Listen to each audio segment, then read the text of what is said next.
మనకు వాకింగ్ తెలుసు, జాగింగ్ తెలుసు. అయితే ఇప్పుడు వీటికి రక్కింగ్ కూడా తోడవుతుంది. సైనికుల మాదిరిగా వీపు మీద కొద్దిపాటి బరువును మోస్తూ నడవడమే రక్కింగ్. శరీరాన్ని చక్కటి ఫిట్నెస్తో ఉంచేందుకు ముఖ్యంగా ఎన్ని ప్రయత్నాలు చేసినా బరువు తగ్గని వారికి రక్కింగ్తో మంచి ప్రయోజనం ఉంటుందని భరోసా ఇస్తున్నారు నిపుణులు. ఫిట్నెస్కు రాచబాటలా నిలిచే రక్కింగ్ గురించిన పూర్తి వివరాల్ని ఇప్పుడు తెలుసుకుందాం. రోజు వాకింగ్ చేస్తున్న బరువు తగ్గడం లేదని బాధపడే వారికి రక్కింగ్ రూపంలో మరో పరిష్కారం అందుబాటులో ఉంది.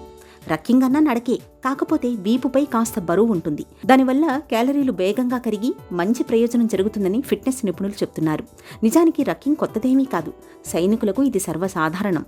యుద్ధానికి వెళ్లేందుకు సిపాయిలకు అనేక రకాల శిక్షణ ఇస్తారు. ఇందులో భాగంగా కొండలు గుట్టల్లో నడుస్తూ బ్యాగుల్లో బరువైన యుద్ధ సామాగ్రి మోసుకెళ్తారు. దీన్ని హైకింగ్ అంటారు. కొండలు గుట్టల్లో కాకుండా నగరాలు మైదాన ప్రాంతాల్లో బరువైన సంచీలు వెనకాల వేసుకుని నడిస్తే దాన్ని రక్కింగ్ అంటారు. వీపుపై బరువైన సంచి వేసుకుని నడవడం వల్ల శరీరం ఎక్కువగా శ్రమిస్తుంది. దీంతో ఎక్కువ క్యాలరీలు కరుగుతాయి. శరీరంలోని కొవ్వు వేగంగా కరిగి బరువు తగ్గేందుకు ఈ ప్రక్రియ దోహదపడుతుంది. వెనకాల బరువులు వేసుకుని నడవడం వల్ల కేవలం 10 వారాల్లో వ్యాయామం చేసే సామర్థ్యం పెరుగుతుంది. కండరాల శక్తి ఇనుమడిస్తుంది. వయసుతో వచ్చే అనారోగ్య సమస్యలను దూరం చేస్తుంది. ఎముకలు దృఢంగా మారుతాయి. ముఖ్యంగా మెనోపాజ్ దశలో ఉన్న మహిళల్లో ఎముకలు బలహీనంగా మారకుండా ఉంటుంది. టైప్ 2 మధుమేహం బారిన పడకుండా కాపాడుతుంది. రక్తనాళాల పనితీరు మెరుగుపడడంతో గుండెకు ఊపిరితిత్తులకు రక్తం సరఫరా బాగా జరుగుతుంది. గుండెలో కార్డియాక్ రిజర్వ్ ఉంటుంది. దాని సామర్థ్యం పెరుగుతుంది. దీనివల్ల గుండెపోటు ముప్పు తగ్గుతుంది. సాధారణ నడకతో పోలిస్తే రక్కింగ్ వల్ల ఎక్కువ క్యాలరీలు కరుగుతాయి. రక్కింగ్ చేస్తే దాదాపు జాగింగ్ చేసిన సమానమైన ప్రభావం చూపుతుంది.